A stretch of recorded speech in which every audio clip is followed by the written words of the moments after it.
let's. So would you like to give some background information about yourself? Oh, okay.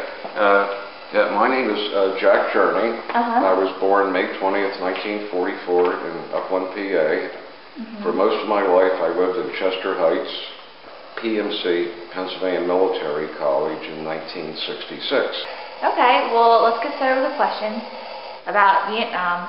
It was a guerrilla warfare. The only way they could measure success or failure was body count. And how many did they lose? How many did we lose? Okay, they're losing 10, 20 to 1. Therefore, we're winning, they're thinking. But what they didn't realize is this is a guerrilla warfare. And there's a long supply line coming down the Ho Chi Minh Trail. They were out-tunneling us.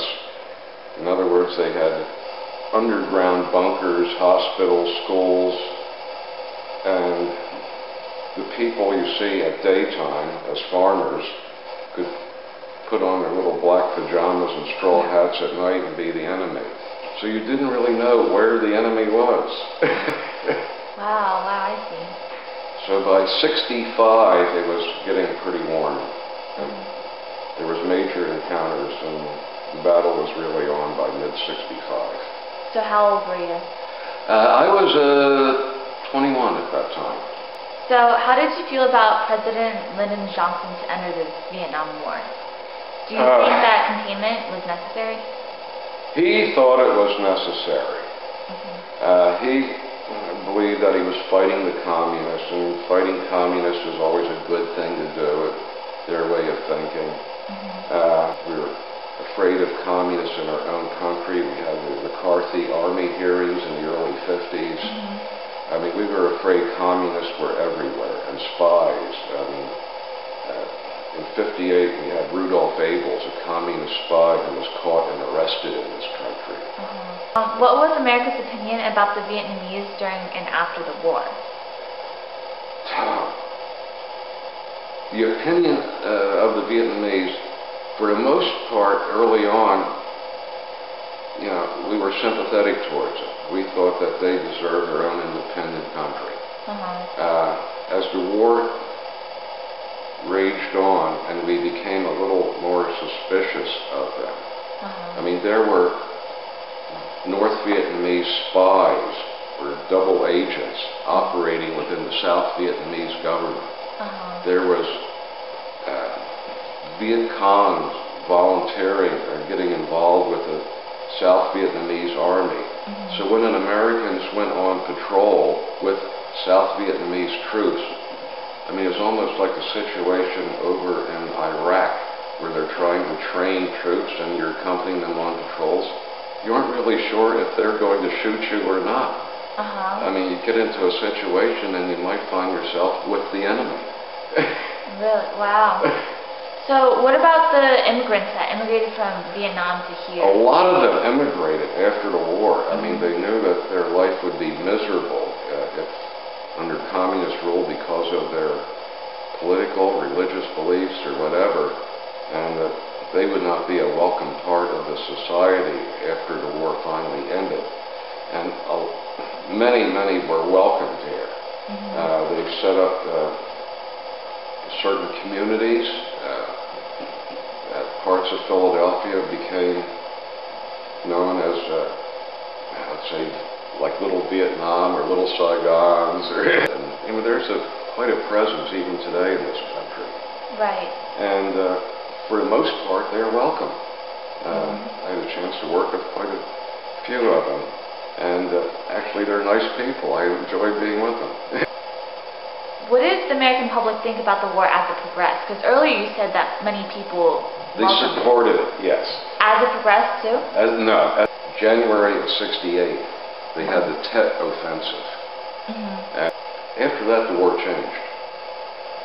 Not only for us, but for the Vietnamese. Because after that offensive, the South Vietnamese guerrillas were pretty well decimated. So when they wanted to try to take over South Vietnamese and make it a communist socialist type government, they were now playing second fiddle to the North Vietnamese, Ho Chi Minh, who was now calling the shots in what would happen to the war in South Vietnam rather than the local Viet Cong. Right. Did people approve or disapprove about Vietnamization? Part of Nixon's peace talks. And like we would pull out and turn the war over to the South Vietnamese. And we were glad to get out. I mean, we were tired of it. We have had our troops over there for 10 years in one form or another. Some early as advisors, later as combatants, and, you know, like Iraq and Afghanistan, 10 years is just too damn long to be in one place. You can't keep the momentum and the enthusiasm going for it. Right. How did the people feel about the Vietnam War veterans when they returned? Were they applauded, or did they? It was terrible.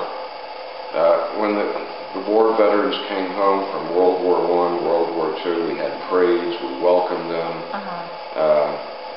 You know, I mean, even the returning German shepherds that may have been in World War II were brought home and welcomed as heroes. But in Vietnam, no.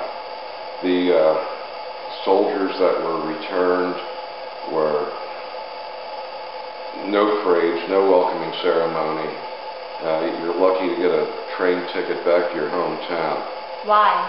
I don't know.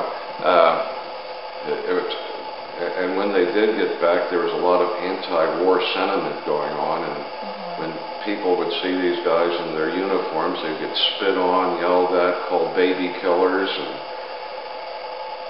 was this because there was like access to television and they saw the war? Yes, like yes. My Lai massacre? That was a couple of points on my talk to you. Really? Yeah, the television and the My Lai massacre. The television brought the war into your living room every night. I used to watch Huntley Brinkley, the national news, every night on Channel 6, ABC.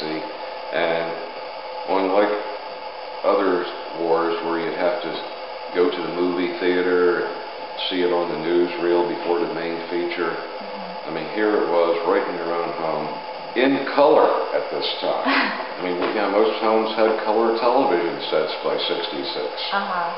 And what does the news media want? They want something that would attract audiences. So it was like the 4th of July every night. So why didn't the government try and censor these things? Like, why they didn't censor. Vietnam was done without censoring. Why? Well, I don't know. World War II, it was censored. I mean, it was slower in World War II. We had movie cameras, 16mm movie cameras, and the government could look at the film before releasing it. In Vietnam, I mean, the AP, UPI was over there with their people. And, I mean, it just happened too fast for them to effectively censor it. Right.